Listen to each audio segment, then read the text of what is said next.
লাদেনকে আন্তর্জাতিক কুখ্যাত একজন মানুষকে তোমরা মারলে অথচ বীরত্ব ফলিয়ে কাউকে দেখাতে পারলে না, ব্যাপারটা কি? তার মানে পুরো কপাল ভার। Very good. এর পরেও যদি তোমার ওইটা সত্যি হয় তাহলে ওসামা বিন লাদেনকে ধরবে মারবে ওই করতেই যখন গিয়েছিলে, কাজ যখন সাকসেসফুল, ফিরে চলে এসো তোমার সরকার নিয়ে ওরা দেশ চালাক। ছেড়েছিল কি? ছাড়ি। Same to same. দেশের শিক্ষা ব্যবস্থাগুলোকে পঙ্গু করে দেওয়ার জন্য করোনা হলো ওসামা বিন লাদেন।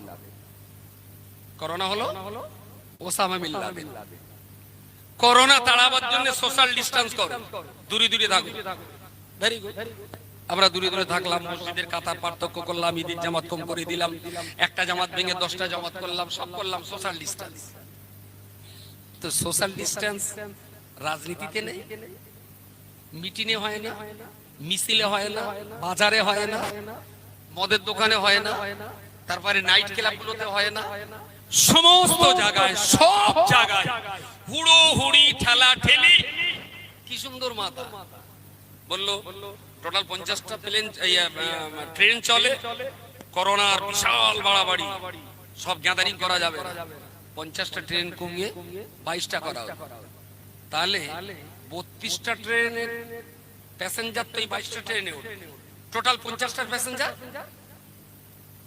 22টায় উঠবে। তাহলে তখন কি গ্যাদারিংটা কম হবে না বেশি হবে? শালা কি সুন্দর যুক্তি। ছোট বয়সে কিছু কিছু বুড়ো যুক্তি দিত, কখনো যদি সাপে তাড়া করে এরম হেঁকে বেঁকে দৌড়বা, এরম হেঁকে বেঁকে দৌড়বা, তাহলে সাপ ওই হেঁকতে ব্যক্তি সময় লাগবে, তোমার ধরতে পারবে না। তার মানে তুমি হেঁকতে ব্যক্তি আর সাপ আড়েগে তোলে জানো, তাড়াতাড়ি মারতে পারবে। শালা একদম সেই বুড়ো যুক্তি। মানুষ গ্যাদারিং হলেই যদি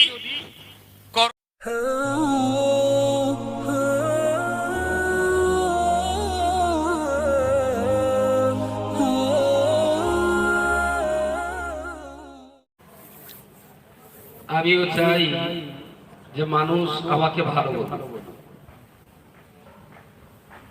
আপনিও চান আপনার জায়গায় দাঁড়িয়ে মানুষ আপনাকে ভালোবাসে। এই যে মানুষের কাছে মানুষের ভালো হওয়ার বা ভালো চাওয়ার এই প্রবণতা, এটা হলো মানুষের জন্মগত স্বভাব। দেখবেন একটা বাচ্চা কোন একটা কাজ বলেছে না, তোরে তখন খুব ভালো করে একটু ভালো বলেন, একটু চুমা খান, একটু আদর করেন, একটু যত্ন করেন, ও আপনার কথাটা বেঁধে দেবে। তো মানুষ যে স্বাভাবিকভাবেই ভালো হওয়ার বা ভালো শোনার যে একটা প্রবণতা মানুষের ভিতরে কাজ করছে, এটা তো আপনি আমাকে ভালো বললেন, তো আপনিও একটা বললাম, আমিও একটা বললাম। আপনি যে আল্লাহর চাকর, আমিও সেই আল্লাহর চাকর। তো একটা চাকর হয়ে আর একটা চাকরকে ভালো বলা এবং এই ভালো পাওয়া এবং এই ভালো শোনা, এই প্রবণতাটা আমাদের সবারই ভিতরে আছে। পাশাপাশি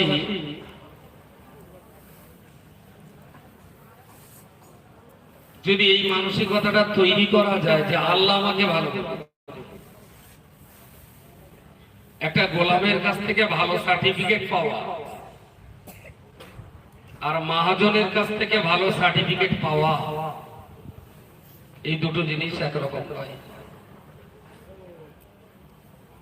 গোলামের চিন্তা, চেতনা, ভাবনা খুব সংক্ষিপ্ত এবং একটা কুক্ষিগত এলাকার ভিতরে বন্দী। মানুষ আজকে আমাকে ভালো বলে তো আরেকজন আমাকে খারাপ বলে, আজকে একজন আপনাকে প্রশংসা করলেন তো আরেকজন আপনাকে বদনাম দিলেন। কিন্তু আল্লাহ যদি একবার কাউকে ভালো বলে তো আর একটা আল্লাহ কি আছে তাকে খারাপ বলা?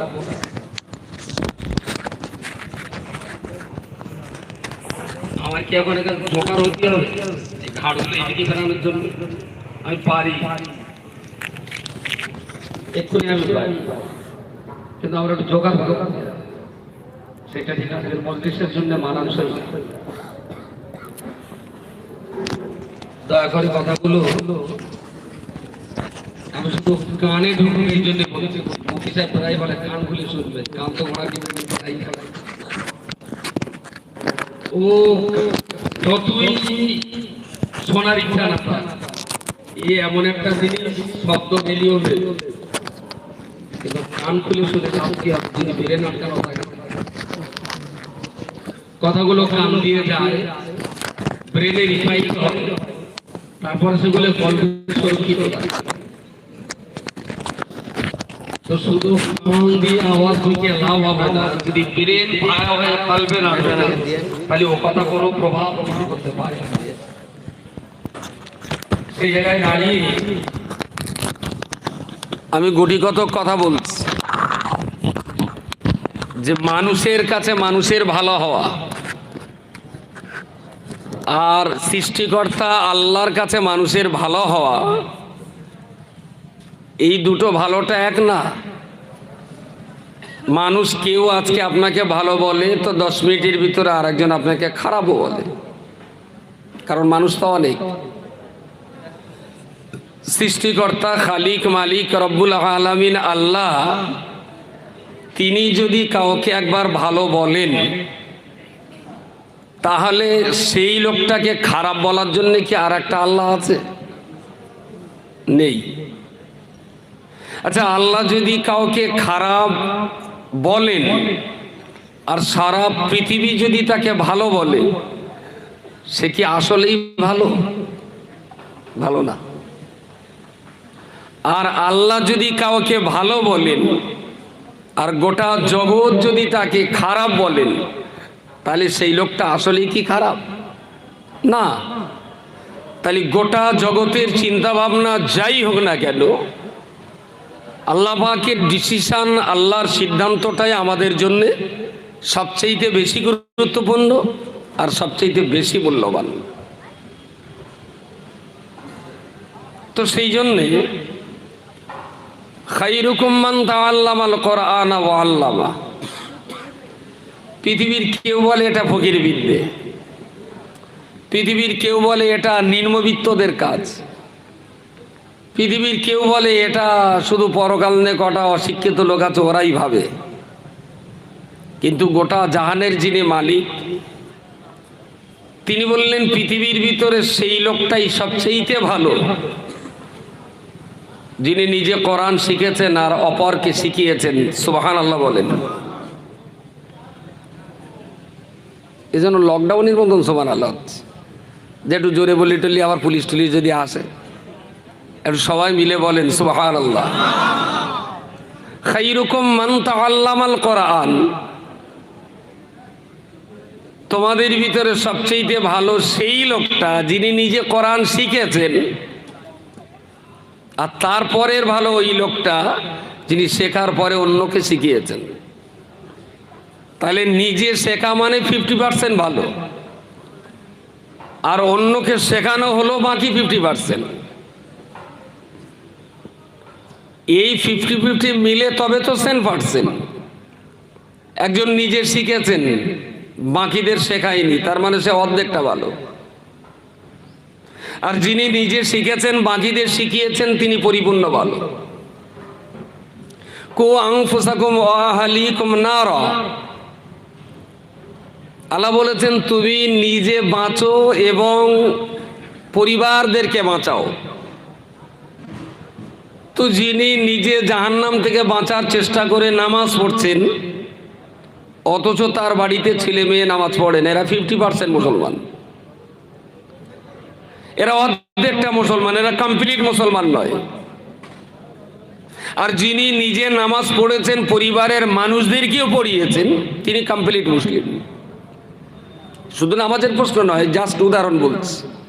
তাহলে নিজে জাহান্নাম থেকে বাঁচার চেষ্টা করা এটা হলো 50%, আর অন্যকে বাঁচাবার চেষ্টা করা এটা হলো 50%। এই 50-50 মিলে তবে 100% মুসলিম, সেম টু সেম।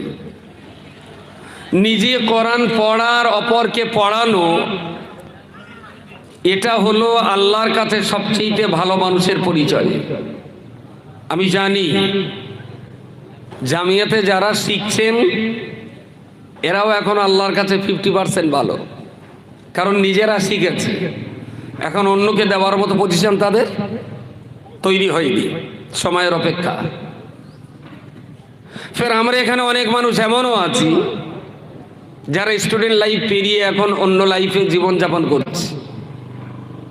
আমরা কোরআন জানি অথচ অন্যকে জানাবার চেষ্টা করি না, এরাও 50%। তো চেষ্টা চালিয়ে যাওয়া, আমাদেরকে আল্লাহর কাছে 100% মুসলমান হতে হবে। Second option. আচ্ছা, পৃথিবীতে নামাজ পড়ান, নামাজ পড়ানো, পৃথিবীতে রোজা করা, রোজা করানো, নিজে হজ করা, অন্যকে হজ করানো, নিজে জাকাত দেওয়া, অন্যকে জাকাত দিতে উদ্বুদ্ধ করা, এই কাজগুলো তো উল্লেখ করে আল্লাহ বললে পারতেন যিনি জাকাত দেন আর যিনি জাকাত দেওয়ার পরামর্শ দেন এরা সবচেয়ে ভালো লোক। আল্লাহ তো বলতে পারতেন যিনি নিজে নামাজ পড়েন অন্যকে পড়ান তিনি সবচেয়ে ভালো লোক। আল্লাহ তো এটাও বলতে পারতেন যিনি নিজে হজ করেন অন্যকে হজ করান তিনি সবচেয়ে ভালো লোক। তা বললেন না, বললেন যিনি নিজে কোরআন পড়েন অন্যকে পড়ান এরা সবচেয়ে ভালো। আসলে এই জায়গাটায় এত ভালোর সার্টিফিকেটের একমাত্র কারণ হলো শরীয়তের সমস্ত বিষয়বস্তু, শরীয়তের সমস্ত শিক্ষা দীক্ষা আদর্শ আমাল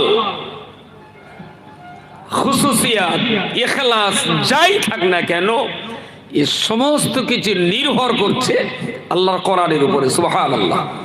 কোরআনকে বাদ দিয়ে কোনো ইবাদত আশা করা যায় না, কোরআনকে বাদ দিয়ে সততা আশা করা যায় না, কোরআনকে বাদ দিয়ে খুসুসিয়াত আশা করা যায় না, কোরআনকে বাদ দিয়ে ইখলাস আশা করা যায় না, কোরআনকে বাদ দিয়ে শান্তি আশা করা যায় না।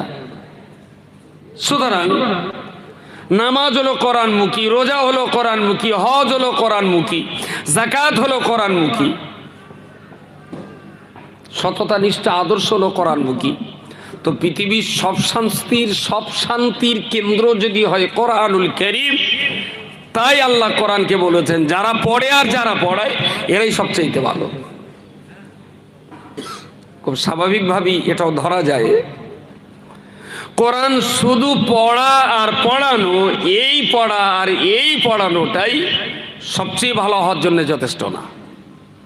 ওই পড়ার ভিতরে আরো অনেক কথা আছে, ওই পড়ার ভিতরে বোঝা আছে, ওই পড়ার ভিতরে হিকমত আছে, ওই পড়ার ভিতরে জীবন আমালের প্রসঙ্গ আছে, ওই পড়ার ভিতরে সমাজকে উদ্বুদ্ধ করবার শিক্ষা রয়েছে।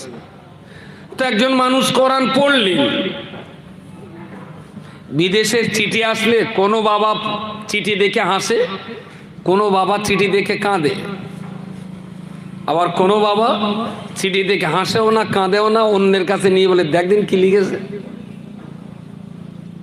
চিঠিটা পড়ে যিনি হেসেছেন তিনিও বুঝেছেন চিঠিতে কি আছে, চিঠিটা দেখে যিনি কেঁদেছেন তিনিও বুঝেছেন চিঠিতে কি আছে। আর চিঠি দেখে যিনি হাসেন উনি কাঁদেন উনি, তার মানে চিঠি পড়তেই পারেনি, চিঠি পড়তেই পারেনি, যার জন্য হাসিও আসেনি কান্নাও আসেনি। মুসলমানদের ভিতরে এইরকম সংখ্যাটা এখনো 90%। আল্লাহর দেওয়া বান্দার কাছে কোরআন নামীয় এই চিঠিটা এরা দেখে হাসেও না কাঁদেও না।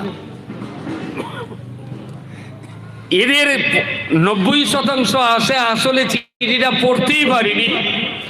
আবার কোরআন নামে চিঠি যারা পড়তে পেরেছেন তারা শুধু দেখে কিন্তু হাসিও পায় না কান্নাও পায় না, তার মানে পড়েছে কিন্তু বুঝতে পারিনি, যার জন্য হাসেও না কাঁদেও না। খায়রুকুম মান তাআল্লামাল কোরআনা ওয়া আল্লামাহু, পরিপূর্ণ ভালো তারাই হবেন যারা কোরআন পড়ে হাসে, যারা কোরআন পড়ে কাঁদে, যারা কোরআন পড়িয়ে হাসে, যারা কোরআন পড়িয়ে কাঁদে। প্রকৃত অর্থে সবচেয়ে ভালো মানুষ হলো তারাই, কারণ তারা কোরআন বুঝেছেন তাই হেসেছেন, তারা কোরআন বুঝেছেন তাই কেঁদেছেন। কোরআন বোঝে বলেই তো নামাজ 6 ওয়াক্ত না করে 5 ওয়াক্ত করেছে। কোরআন বুঝেছেন বলেই তো জোহরের নামাজটা দিনে পড়েছে আর এশার নামাজটা রাতে পড়েছে। যদি কোরআন না বুঝতেন হয়তো দুপুরে খেয়ে দিয়ে ফসল তো সব গড়ে পড়ে দিতেন, যাতে সময় রোজ যখন পড়ে দিই একসঙ্গে। তাহলে এই জায়গাটায় খাইরুকুম মান তাআল্লামাল কোরআন ওয়া আল্লামা, এর ভিতরে গাদা গাদা কথা আছে, প্রচুর কথা আছে। সেই কথাগুলো সব লুকিয়ে যখন কোরআনের ভিতরে, আর এই কোরআন পড়ানোর ভিতরে অসংখ্য দিক লুকিয়ে আছে, আর সেই অসংখ্য দিকগুলো মানুষকে ঠিকঠাক মতো তুলে ধরার জন্যেই মাদ্রাসা শিক্ষা ব্যবস্থার কোনো বিকল্প নেই, কোনো বিকল্প নেই। আপনি যদি এই শিক্ষা ব্যবস্থাটাকে বাদ দেন তাহলে আপনি ইসলাম ভাবতেই পারবেন না। ইসলাম নিয়ে আপনার আর ভাবার দ্বিতীয় কোনো জায়গাই থাকবে না। যেদিকে তাকাবেন শুধু অন্ধকার তাকাবেন। কারণ কোরআন নিয়ে পশ্চিমবঙ্গে যতটুকু ভাবনা এখনো বেঁচে আছে, যতটুকু ভাবনা বেঁচে আছে, এটা হলো মাদ্রাসার সুফল, এটা হলো মাদ্রাসা শিক্ষার সুফল। সেটা একটা মক্তব বলতে পারেন, সেটা একটা জুনিয়র কি বলবো ক্লাস 8 পর্যন্ত একটা মাদ্রাসা বলতে পারেন, সেটা মাধ্যমিক লেভেলের মাদ্রাসা বলতে পারেন, সেটা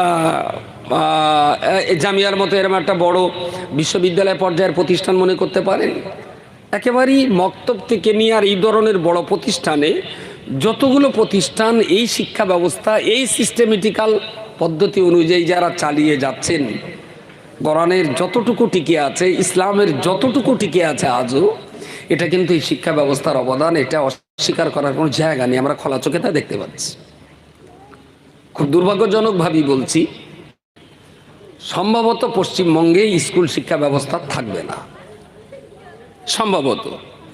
কারণ 2019-এর মার্চ মাস থেকে স্কুল যে লকডাউনের করোনার অভিনয় করে যে স্কুল বন্ধ করা হলো, এবং সেটা চলতে চলতে 2021-এর আজকে জানুয়ারি মাসের কত তারিখ যেন 16 তারিখ, এখনো পর্যন্ত আমরা যা নাটক দেখতে পাচ্ছি তাতে আমার কাছে খুব ক্লিয়ার, টোটালি ভারতবর্ষ থেকে face to face human touch education বা সহবতের যে শিক্ষা, মাস্টারের কাছাকাছি ছাত্র হয়ে যে লেখাপড়া শেখা, মাস্টারের পাশে বসে মাস্টারের সামনে বসে, এই যে ফেস টু ফেস যে লেখাপড়া শিক্ষা ব্যবস্থা, সম্ভবত এই শিক্ষা ব্যবস্থাটা উঠে যেতে শুরু করেছে।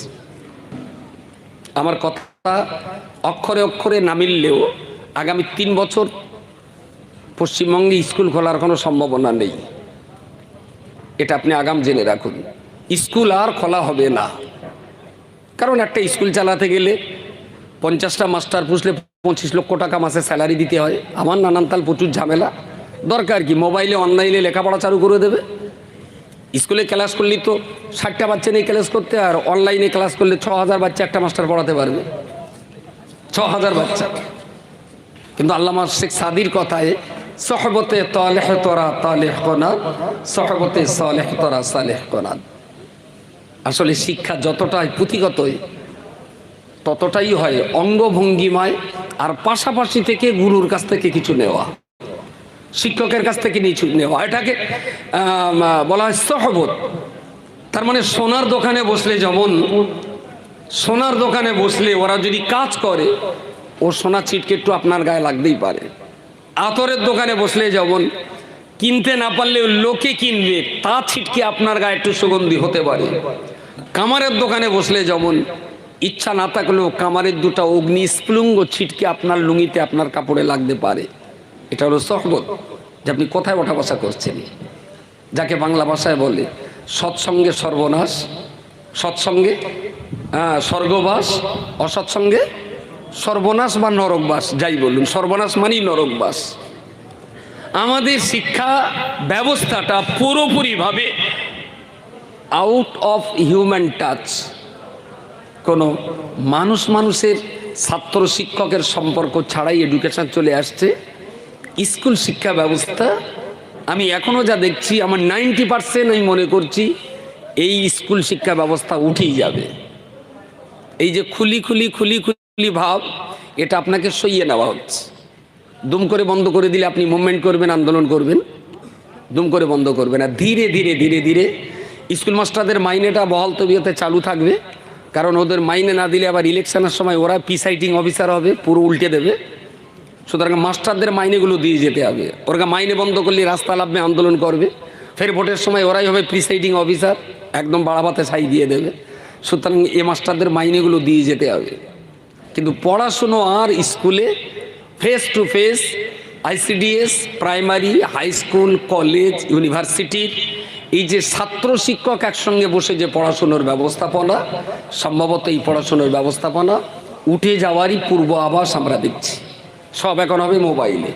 তার মানে কোচি পাশের একটা সেটে পাবজি খেলবে, আর একটা সেটে মাস্টার পড়াচ্ছে, মাস্টার মনে করবে মাস্টার তো লখনৌ, দিল্লি, হিল্লি, রাজস্থান, তিনি অনলাইনে পড়াচ্ছেন। মাস্টার শুধু দেখবে আমার কোচিটা অনলাইনে আছে কিনা, কোচি অনলাইনে ছেড়ে দিয়ে দিব্যি পাবজি খেলবে। মাস্টার মনে করলো কোচি আমার ক্লাসে আছে, কিন্তু আসলে যে কামারের ঘরে বসে আতর বিক্রি করাটা হয় না, কামারের ঘরে বসে আতর বিক্রি করা হয় না, ও সোহবত থাকবে না। ঠিক আমি আরও সন্দেহ করছি, গভর্নমেন্টের এই স্কুল শিক্ষা ব্যবস্থা পুরো বন্ধ হয়ে যাওয়ার পর এই মাদ্রাসাগুলোর উপরে বিরাট একটা চাপ আসবে, ভীষণ চাপ আসবে। তার মানে যত গার্জেন পড়াশুনো করাবার ইচ্ছা করবে ওরা সব বাচ্চা এখানে চাপ দেবে, মাদ্রাসাতেই চাপ দেবে। ছেলে আমার ডাক্তার, মাস্টার, ইঞ্জিনিয়ার আর হতে হবে না, অনেক হয়েছে, অন্তত মানুষটা হোক বলে মাদ্রাসায় চাপ দেবে। যখন প্রচুর পরিমাণ মাদ্রাসায় চাপ দেবে ওরা তখন আবার এরম করোনার অমিক্রণ মতন আর একটা রোগ তৈরি করবে, করে বলবে এসব মাদ্রাসা থেকে ছড়াচ্ছে। ছড়িয়ে এর বিরুদ্ধেও কোনো ক্লেম এনে এই যে ফেস টু ফেস এডুকেশান, এই এডুকেশানটা ওরা বন্ধ করার চেষ্টা করবে। ওদের ভবিষ্যতের আসলে বেলা উঠলে না খানিকটা আন্দাজ করা যায় দিনটা কেমন যাবে, সকাল দেখলে খানিকটা আন্দাজ করা যায় দুপুরটা কেমন যেতে পারে। আমি সেই আন্দাজেই বলছি, এদের একটার পর একটা ধাপগুলো মূল্যায়ন করেই বলছি। করোনা এসব একটা নাটক, করোনা একটা রোগ, ওটা একটা রোগ, আপনার হতে পারে, আমারও হতে পারে। আপনার মনে থাকবে সম্ভবত 1992 কি তা না 2000 সালের পরে আমেরিকা যখন আফগানিস্তানে হামলা করে, যারা বয়স্ক লোক আছেন আমার সমবয়সী ব্যক্তি ছোট তারা বলেন, আমেরিকা যখন আফগান হামলা করে তখন উদ্দেশ্য কি ছিল, আফগানে কেন আমেরিকা হামলা করেছিল কারো জানা থাকলে একটু বলবেন। হ্যাঁ, thank you so much. Osama bin Laden আফগানিস্তানে আছে, ওসামা বিন লাদেনকে আফগানিস্তানের সরকার ধরিয়ে দিচ্ছে না, তাই আমেরিকার আফগানিস্তান আক্রমণ করে ওসামা বিন লাদেনকে ধরার চেষ্টা করছে। গিয়েছিল কি বলে, ওসামা বিন লাদেনকে ধরতে হবে, ওনাই কোন পাহাড়ে আছে, এইটা বলে আমেরিকায় ঢুকলো। 10-12 বছর আমেরিকা আফগানিস্তানে ঢোকার পর লাদেনকে খুঁজে পেল না। শেষমেশ ওখানকার রাজার আসনে যারা একটা গণতান্ত্রিক সরকার চালাতো তাদেরকে পদ থেকে নামিয়ে দিয়ে হামিদ কারজাইয়ের মতো এক জোচ্চোরকে ওই জায়গায় বসিয়ে দিয়ে পুরো আফগানিস্তানের সরকার আমেরিকা টেক আপ করে। আমি অবাক হয়ে যেতাম, কোনো সাংবাদিক, কোনো গবেষক, কোনো রিসার্চার বা আপনার বড় সামাজিক বিজ্ঞানী, কোনো অর্থবিজ্ঞানী কেউ সেদিন প্রশ্ন তুলেনি যে আপনি তো আফগানে ঢুকেছিলেন লাদেনকে ধরার জন্য, সরকার পাল্টানোর জন্য তো যাননি, আপনি গেছেন তো লাদেনকে ধরতে, তা লাদেনকে যখন পাননি ফিরে আসুন। বলল না, লাদেনকে ধরতে গেলে সরকার পাল্টানো লাগবে। সরকার পাল্টানো হলো, তারপরে লাদেনকে ধরলো কোথায়, কোন পাহাড়ের ভেতরে ধরে রাতারাতি সাগরের মাঝখানে লাদেনের ডেড বডি দাফন করে দিলে। সাগরের মাঝখানে পৃথিবী জানতে পারলো না, জগৎ জানতে পারলো না যে আসলেই ওসামা বিন লাদেনকে তারা ধরেছে না দাফন করেছে। প্রশ্ন এই জায়গাটায়, ওরা যখন গিয়েছিল তখন বলল ওসামা বিন লাদেনকে ধরতে যাচ্ছি। 10-12 বছর পরে সরকার পাল্টে দিয়ে নিজেদের লোককে সরকারে বসিয়ে দিল, একটা গণতান্ত্রিক সরকারকে উৎখাত করে দিয়ে এরা বসে গেল, আমেরিকার লোকজনকে বসিয়ে দেওয়া হলো। তারপরে লাদেনকে ধরা পড়ার যে গল্প করেছে পুরোটাই গোপাল ভাঁড়ের কাহিনী, পুরোটাই গোপাল ভাঁড়ের কাহিনী। আচ্ছা, গোপাল ভাঁড়ের কাহিনীতে দেখেছেন তো যে গোপাল ও সাউরির বলেছে চৌকি দাও, আজকে বলো পেয়ারা চুরি হবে। সাউরির চৌকি দিচ্ছে, আর জামাই ঘন ঘন বাড়ি আসে, তো এখন ওর বারণও করতে পারতেছে না যে তুমি আর এসো না। তা জামাইটার বললো বাবা একটা পেয়ারা পেড়ে আনো দিন সন্ধ্যের পর। এখন পেয়ারা যেই জামাই পাড়তে গেছে, গোপালের বউ গে চোর করে জামার একদম পাঁচা করে ধরে ফেলেছে। এইবারে গোপাল তখন হারকেন নিয়ে দেখাচ্ছে সাউরিটার, এই দেখো তুমি তার জড়িয়ে দিয়েছো, ওটা তোমার জামাই। তাহলে সাউরিও লজ্জায় পড়ে গেল, ওর জামাইও লজ্জায় পড়ে গেল, গুসকে টুসকে জামাই সৌর বাড়িতে চলে গেল। সাউরির জড়িয়ে ধরিস, গিয়ে কি সব বলাস, ওখানে থাকা যাবে না। This is Gopal Bhar. আচ্ছা, ওটা কি সত্যিকারের সাউরি ছিল? সত্যিকারের সাউরি? আসলে পৃথিবীতে গোপাল ভাঁড় বলে কেউ জন্ম নিয়েছে এর কোনো রেকর্ড নেই। রাম যেরকম, গোপাল ভাঁড় এইরকম। গল্পকার, নাট্যকার যারা, ওরা এই চরিত্রগুলো ওরা তৈরি করে। গোপাল বলে কেউ ছিল না দুনিয়ায়, গোপাল ভাঁড় বলে কেউ ছিল না, পুরোটা তৈরি করা। তো সাউরিও নয়, জামনও নয়, গল্পের গোপাল, গল্পের সাউরি, গল্পের জামাই, গল্পের সাউরি। তো ওসামা বিন লাদেনকে যে ধরে সাগরে ডুবিয়ে দেওয়া হলো, পুরোটা গোপাল ভাঁড়, পুরোটাই গোপাল ভাঁড়। তা নিলে ওসামা বিন লাদেন যখন এত বড় ক্রিমিনাল, এত বড় শ্রেষ্ঠ দুষ্টু প্রকৃতির লোক, তো তাকে মেরে ডেড বডিটা দেখানো হলো না কেন বিশ্ববাসীকে, যে আমরা তো জিতে গেছি? স্যার, একটা বাচ্চা ছেলে টুকচোনা মেরেও মাকে দেখায়, মাল মেরে ফেলিস। তার মানে কি বোঝাতে চায়? যে আমি পালোয়ানের কাজ করেছি, টুকচোনা মেরেছি। খুব ভুল বলছি আমি? ছোট একটা বাচ্চা সেটা একটা মশা মারলেও মারে দেখায়, হ্যাঁ, যে মশাটা বড্ড কানের কাছে পাকা মুখে তুলে সাইজ করে দিস। তোমরা ওসামা বিন লাদেনকে, আন্তর্জাতিক কুখ্যাত একজন মানুষকে তোমরা মারলে, অথচ বীরত্ব ফলিয়ে কাউকে দেখাতে পারলে না, ব্যাপারটা কি? তার মানে পুরো গোপাল ভাঁড়। Very good. এরপরেও যদি তোমার ওইটা সত্যি হয়, তাহলে ওসামা বিন লাদেনকে ধর্মে মারবে ওই করতেই যখন গিয়েছিলে, কাজ যখন সাকসেসফুল, ফিরে চলে এসো, তোমার সরকার নিয়ে ওরা দেশ চালাক। ছেড়েছিল কি? ছাড়িনি। Same to same. দেশের শিক্ষা ব্যবস্থাগুলোকে পঙ্গু করে দেওয়ার জন্যে করোনা হলো ওসামা বিন লাদেন, করোনা হলো ওসামা বিন লাদেন। করোনা তাড়াবার জন্য সোশ্যাল ডিস্টেন্স করো, দূরে দূরে থাকো। Very good. আমরা দূরে দূরে থাকলাম, মসজিদের কাতার পার্থক্য করলাম, ঈদের জামাত কম করে দিলাম, একটা জামাত ভেঙে 10টা জামাত করলাম, সব করলাম সোশ্যাল ডিস্টেন্স।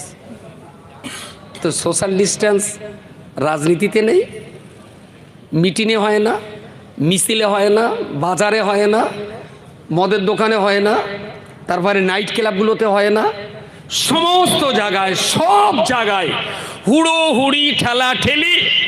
কি সুন্দর মাথা বললো, টোটাল 50টা ট্রেন চলে, করোনার বিশাল বাড়াবাড়ি, সব গ্যাদারিং করা যাবে না, 50টা ট্রেন কমিয়ে 22টা করা হলো।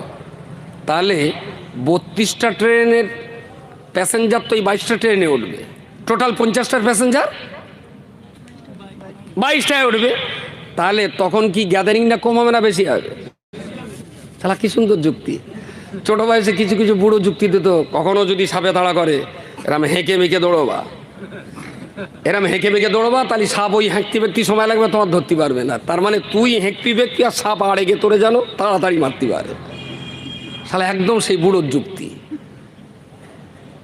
মানুষ গ্যাদারিং হলেই যদি করোনার বৃদ্ধি পায়, তাহলে উচিত ছিল তো 50টার জায়গায় ট্রেন বাড়িয়ে 70টা করা, তাহলে গ্যাদারিংটা কম হবে।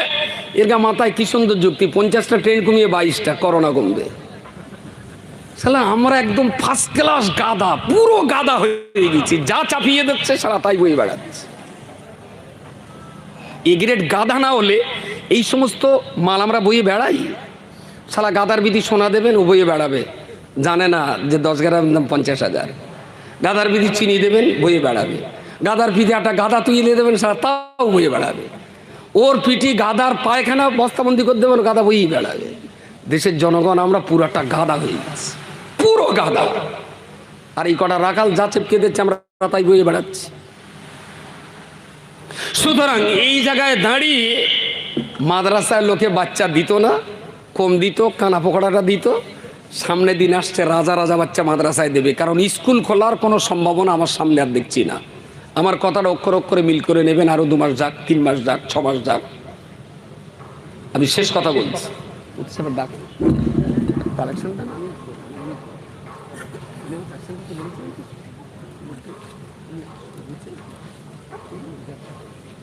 মতি সাহেবের শরীরে খুব ভালো নয়, আজ 3-4 দিন 5 সপ্তাহখানি যাচ্ছে ওই অবস্থায়। আর যাবেই তো, আপনারা একটু দাওয়াত করেন, আপনারা একটু দাওয়াত বেশি করে করেন। যদি 3টে থাকে ফের বলে দেন যে আর 2টো নিতেই হবে, না নিলে হবে না। হোক হোক, চলুক, জীবন যায় যাক, শালা সবা বেঁচে থাক। যাক, যে কথা বলছিলাম আমি, ঠিক এই জায়গায় দাঁড়িয়ে এই মাদ্রাসাগুলো না ডবল করতে হবে, তা নইলে ছেলেপিলে এত পরিমাণ চাপ দেবে। এই অপেক্ষা করেন, এমনি তো চাপ শুরু হয়ে গেছে। আর এই যে নতুন করে খোলার ডেট ছিল জানুয়ারির 20 তারিখে, সে তো হবে না, অনির্দিষ্টকালের জন্য।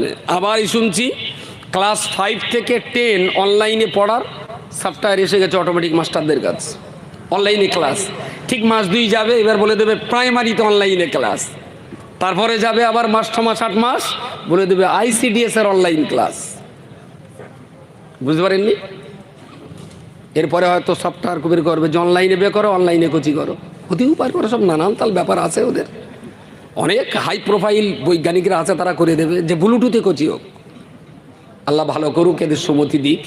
কিন্তু দেশটা আসলে কোথায় যাবে? শিক্ষা ব্যবস্থা কোথায় যাবে? আমরা দেশের জনগণ আমরা কোথায় যাব?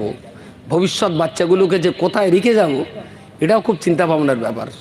আত্মহত্যা করা যদি জায়েজ হতো, তো এই 6-8টা বাচ্চা নিয়ে আত্মহত্যা করে দেখিয়ে দিতুম দেশের জনগণের যে এই অরাজগতের রাজত্বে, এই অরাজকতার দেশে আর বাঁচার কোনো লাইন নেই।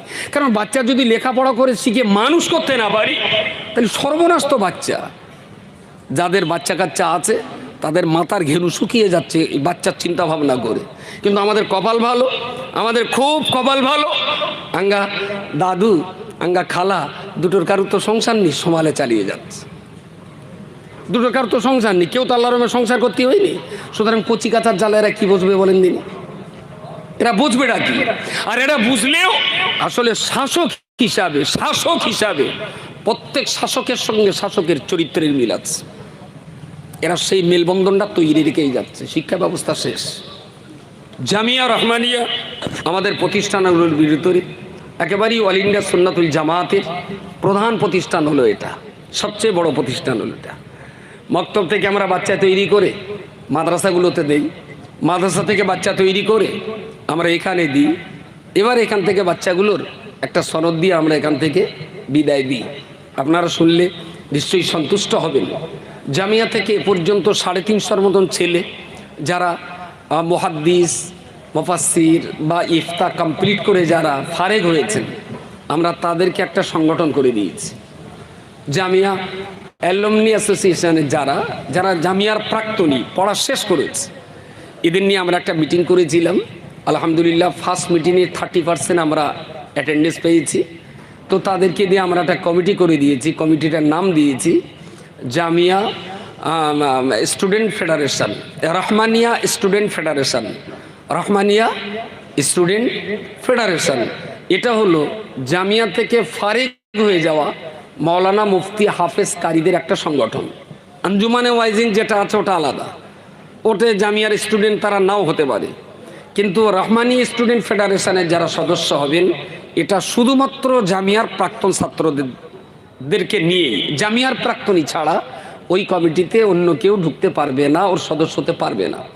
আমরা তাদেরকে দিয়েও দিনের কাজ কিভাবে আদায় করানো যায়, কিভাবে প্রত্যেক পাড়ায় পাড়ায় কোরআনের তালিমের ব্যবস্থা, যে এলাকায় ভালো মাদ্রাসা নেই সেখানে একটা মাদ্রাসা তৈরির ব্যবস্থা, মানুষকে ইসলামের দিকে আরও বেশি করে টেনে ধরার অবস্থা, তারপরে মানুষকে আসল ইসলামটা কিভাবে বোঝানো যায় সে ব্যাপারে চেষ্টা চরিত্র চালিয়ে যাওয়া। এই কাজগুলো আমরা গুছিয়ে তিলে তিলে করার জন্যে ওনাদেরকে দিয়েও একটা কমিটি গঠন আমরা করে দিয়েছি, যাতে করে আমাদের এই শিক্ষা ব্যবস্থা আরও সর্বাঙ্গীন এবং সার্বজনীন রূপ লাভ করতে পারে। সেই জন্যে আমরা এই পদক্ষেপটাও নিয়েছি। ইনশাআল্লাহ আমাদের এই কাজ যেভাবে চলছে এবং দিনে দিনে আমরা যেভাবে আগে বাড়ছি, যেভাবে আল্লাহ আমাদেরকে এগিয়ে নিয়ে যাচ্ছেন, আমি একটাই জিনিস বারবার মনে করি, রহমতুল্লাহি আলাল জামাআ, রহমতুল্লাহি আলাল জামাআ, যেখানে ঐক্যবদ্ধভাবে সংঘবদ্ধভাবে কোনো কাজ করা হয় তখন সেই কাজের উপরে আল্লাহর রহমত বর্ষণ হয়। সুবহানাল্লাহ বলেন, সবাই মিলে বলেন সুবহানাল্লাহ। সংঘবদ্ধ কাজে আল্লাহর রহমত হয়। অল ইন্ডিয়া সুন্নাতুল জামাত আজ থেকে 32-33 বছর আগে গুটি কতক লোক নিয়ে, আচ্ছা অত জোরে যদি কথা বলো তাহলে ফোনের দরকার নেই, তেমনি শুনতে পাবেন। তো অল ইন্ডিয়া সুন্নাতুল জামাত গুটি কতক মানুষ নিয়ে আব্বা শুরু করেছিলেন দিনী তালিমের উপরে। এ মসজিদে একদিন মুসল্লিদের তালিম, ও মসজিদে একদিন তালিম, এই দিতে দিতে দিতে দিতে আমাদের দলে দিনে দিনে কম লোক বাড়লো, মানুষ বাড়লো, সমর্থক বাড়লো। যত সমর্থক বেড়েছে আমাদের কাজের পরিধিও আস্তে আস্তে আস্তে আস্তে আমরা বাড়িয়েছি। আজকে আলহামদুলিল্লাহ একটা সুন্দর, যত দিন যাচ্ছে আমরা ততই একটা সুন্দর থেকে সুন্দরতর জায়গায় আমরা পৌঁছাতে পারছি। তো এরপরেও ধরুন আজ থেকে 12 বছর আগে আমরা যখন প্রথম করুন টুকটাক করে যাবেন, আমি পাশে বলে দেবো, অনেকে আসতে বলো, আমি করছি নিয়ে এসে বসে। তো কি বলছিলাম জানো, কাজের পরিধি, মানুষের সমর্থন যত পাচ্ছি আমাদের কাজের পরিধিটাও আলহামদুলিল্লাহ তত বাড়ছে। এটা মনে রাখুন। আমরা কিন্তু আগামীতে আমাদের মাদ্রাসাগুলোয়, যেমন ভবানীপুর, হাড়োয়া, ওদিকে তালপুকুর, এই সমস্ত যে 80-85টা মাদ্রাসা আমাদের আরও আছে, এই মাদ্রাসাগুলোতে আমরা আগামী দিন প্রাইমারি স্কুলে 4 পাস করলেই ভর্তি নিতাম এতদিন, আগামী দিন কিন্তু আমরা আর নেব না। আমরা এখানে নেব বাচ্চা ক্লাস 4 পড়বে গভর্নমেন্টের স্কুলে, আর 2 ঘন্টা করে পড়বে আমাদের কেরালা মডেল ইসলামিক স্কুলে। যে বাচ্চা কেরালা মডেল থেকে পড়ে আসবে ওই বাচ্চাগুলো ছাড়া অন্য বাচ্চা আমরা ভর্তি নেব না। এই জন্যে নেব না, ও উর্দু, কোরআন শরীফ, কাওয়ায়েদ যতটা শিখে এসেছে তাতে ওকে 2 ক্লাস ওপরে ভর্তি নিতে পারবো। আর যে বাচ্চাটা কোরআন শিখে আসেনি, উর্দু মোটেই জানে না, তাকে আমরা আবার 4-এ ভর্তি নেব। এই 2 বছর মার হয়ে যাচ্ছে, যার জন্য খুব তাড়াতাড়ি আমরা এটাও বাধ্যতামূলক করব যে কেরালা মডেলে যে বাচ্চা না পড়বে সে বাচ্চা কোনো মাদ্রাসায় আমরা ভর্তি নেব না। কারণ ওই বাচ্চা নিলে 2 বছর পিছনে নিতে হবে, মডেলের বাচ্চা নিলে 2 বছর আগে নিতে পারবো। আর মডেলের বাচ্চা তো আমাদের নিজেদের হাতে করে তৈরি করা, খুব ফার্স্ট ক্লাস কোরআন তেলাওয়াত করবে সে। আর আপনার কাছে যদি মডেলে না পড়ে তাহলে আমাদের ওখানে যে আলিফ বেতে তাকে পড়তে হবে, অটোমেটিক 2 বছর পিছনে গেল। এটাও আমাদের উদ্দেশ্য আছে একটা টাইমে, আমরা সেটাও একেবারে আইনে পরিণত করে নেব যে মডেলের বাচ্চা ছাড়া আমরা নেব না। তবে এখনও পর্যাপ্ত পরিমাণ মডেল আমরা খুলতে পারিনি বলে আরও একটু আমরা অপেক্ষা করছি। 2000 থেকে 12 বছর আগে জামিয়া যখন তৈরি হলো, শিলান্যাস হলো, তার পরপরই আমরা পদক্ষেপ নিলাম যে পুরুষের তো অনেক হয়েছে, মেয়েদের প্রতিষ্ঠান করতে হবে। তো আলহামদুলিল্লাহ এই 12 বছরে আমরা পা দিয়েছি। জায়গা থেকে শুরু করে এ পর্যন্ত 9টা রানিং আছে, আর তারপরেও 3টে এখনও ওয়েটিংয়ে আছে। একটা হলো আপনার তরুণীপুরে, একটা হলো বাগবেড়িয়াতে, আর একটা হলো জড়হস্তলার পাশে মহেশপুর গ্রামে, একেবারে জড়হস্তলা মার্কেট থেকে 2-3 মিনিট গেলেই পরে। এই 3টে বালিকা মাদ্রাসা আমাদের ওয়েটিংয়ে আছে। খুব শিগগিরই আপনার কাছে বার্তা যাবে, সেগুলোও আমরা কাজ শুরু করব। এই বিরাট কর্মকাণ্ডকে নিয়ে অল ইন্ডিয়া সুন্নাতুল জামাত শিক্ষার উপরে, স্বাস্থ্যের উপরে যেভাবে আমরা কাজ করছি, আপনারা যেভাবে আমাদের সহযোগিতার হাত বাড়িয়ে যাচ্ছেন, কখনো অর্থ দিয়ে, কখনো দেহ দিয়ে, কখনো যুক্তিবুদ্ধি দিয়ে, কখনো পরামর্শ দিয়ে, আমরা আপনাদের কাছে কৃতজ্ঞ। আপনাদের কাছে খুবই কৃতজ্ঞ। আল্লাহর হস্তে এইভাবে পাশে থাকুন। আমরা চেষ্টায় আছি এই সমাজটাকে আমরা আমাদের দায়িত্ব আর দায়বদ্ধতা মতো সমাজের হক আমরা আদায় করতে চলেছি। ইনশাআল্লাহ যতদিন আল্লাহ বাঁচিয়ে রাখেন আমরা এ কাজ চালিয়ে যাব। পাশাপাশি বঙ্গনুর পত্রিকাটা একটু বেশি আকারে একটু প্রচার করতে বলছি। মানুষ না এখন আর পড়তে যাচ্ছে না, মোবাইল উঠে শুধু ভিডিও দেখছে, পড়া কমিয়ে দিচ্ছে। সবাইকে বলছি, আপনারা যারা আছেন, এসেছেন এখানে, আপনারা তো আমাদের ঘরের লোক। আপনারা একজন সমর্থক নয়, কোনো গ্রাম থেকে 2টো মানুষ এসেছেন, তার মানে গ্রামের 1200 লোকের ভিতরে আপনারা 2 জন প্রতিনিধিত্ব করছেন আমাদের এখানে। 2টো লোক মানে আমি মনে করবো একটা গ্রাম। তো আপনি যদি একটু দায়িত্ব নেন, আপনার গ্রামে বঙ্গবন্ধু পত্রিকাটা আমরা ভালোভাবে পৌঁছে দিতে পারবো। ওয়াজ নসিহতের মজলিস যেভাবে চলছে, যদি আঞ্জুমানে ওয়াইজিনের সদস্যদেরকে একটু বেশি পরিমাণ আপনার গ্রামে তোলেন, তাহলে আমরা সাংগঠনিক প্রক্রিয়াগুলো আরও একটু বসে থাকেন, আমি চাচ্ছি।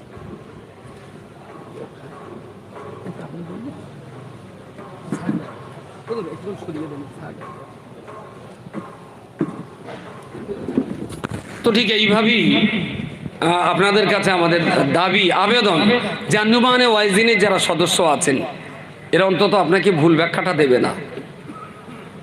যেখানে বাদামের খোলা বাদামের খোলা আছে না, যে সাপের ছোবল রক্ষা করে দিচ্ছে বাদামের খোলা, আচ্ছা ওই কথাটা বিশ্বাস করলে ইমান আমান থাকে? ইমান আমান থাকে না। আল্লাহ বলেছেন দান করো, তার মানে কি পায়খানা দান করবে? বাদামের খোলাটা কি খাওয়ার জিনিস? আর এরম অখাদ্য দান করে কবরে গিয়ে নাজাত পাবে, এ জিনিস আশা করা বিরাট অন্যায়।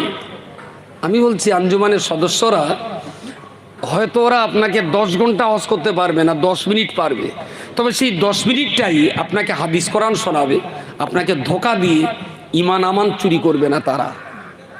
এই জায়গাটাই বলছি ওয়াজ নসিহতটাও কোরআন হাদিসের সমন্বয়ে হোক, সে ব্যাপারে আপনাদের কাছে আমি দাবি করছি।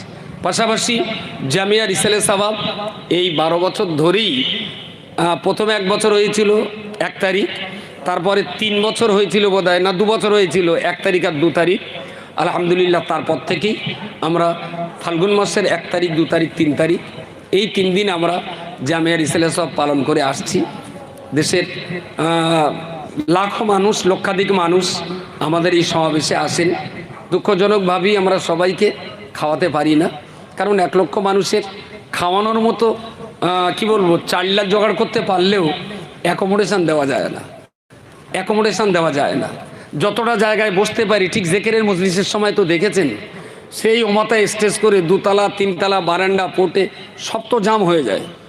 এবার এতটা লোককে যদি আমরা 5টা ছপে খাওয়া দিতে চাই, তাহলে এই জায়গার 5 ভাগের 1 ভাগ নয়, এই জায়গার 3 ভাগের 1 ভাগ জায়গা চাই। কারণ যখন জেকেরের মজলিস হয় দেখেছি তো, ওখানে থালা পাতার কোনো জায়গা থাকে না। এই বিরাট জনসংখ্যায় আমরা সবাইকে ইচ্ছা থাকলেও একটু মেহমানদারি করতে পারি না। তার জন্য আমরা ক্ষমা প্রার্থী, এবং জামিয়ার এই ইসালে সাওয়াব পশ্চিমবঙ্গের ভিতরে একটা ব্যতিক্রম ধর্মী ইসালে সাওয়াবে পরিণত হতে চলেছে। আলহামদুলিল্লাহ আপনাদের শুভ পদার্পণ, আপনাদের দোয়া, আপনাদের সার্বিক সাহায্য সহযোগিতা আমরা দীর্ঘদিন ধরে আপনার মরণ পর্যন্ত আমরা কামনা করছি। পাশে থাকুন, সহযোগিতার হাত বাড়িয়ে থাকুন, দেহ দিয়ে, অর্থ দিয়ে, যুক্তি বুদ্ধি, সলা পরামর্শ দিয়ে। আমরা অল ইন্ডিয়া সুন্নাতুল জামাআত মাগরিবি বাঙ্গাল আঞ্জুমানে ওয়াইজিনের সবাই সম্মিলিতভাবে কমিউনিটির যে হক, যে দায়িত্ব, দায়বদ্ধতা আমাদের উপরে আছে, আমরা তা 16 আনাই পালন করার চেষ্টা করছি। মুফতি সাহেব এসছেন, ছোট ছোট 2-4টে কথা বলুক। আর এই প্রস্তুতি সভাতেই জামিয়ার খরচ খরচার একটা শিরোভাগ খরচ খরচা আমরা এখান থেকে পেয়ে যাই। আর জামিয়ার ইসলামী সাহেবে আমরা যেটা পাই, ওটা অন্য সময় আমরা জামিয়ার টিচার, স্টাফ, বিল্ডিং বা আনুষঙ্গিক অন্যান্য পারপাস আমরা খরচ করতে পারি। ইসলামী সাহেবের পুরো খরচাটাই প্রায় আমরা এই মজলিস থেকে পেয়ে যাই। আমরা আশা করব অন্যান্য বছরের মতো এবছরেও আপনাদের সেই সার্বিক সহযোগিতা আমরা কামনা করছি। ছোট ছোট করে একটু মুফতি সাহেব বলুন, আপনারা টুকটুক করে দিন। উনি অসুস্থ হয়ে রয়েছেন আজ 2-3 দিন, এরপরেও এই জায়গাটায় উনি একটু না বললে না, বড্ড মানানসই না, আর আমরাও কেউ সন্তুষ্ট হতে পারবো না। তার সেই অসুস্থ দেহ নিয়ে তিনি এসেছেন, তার 2টো কথা শুনবো, আর কালেকশনটার দিকে আমরা সবাই যত্নবান থাকবো।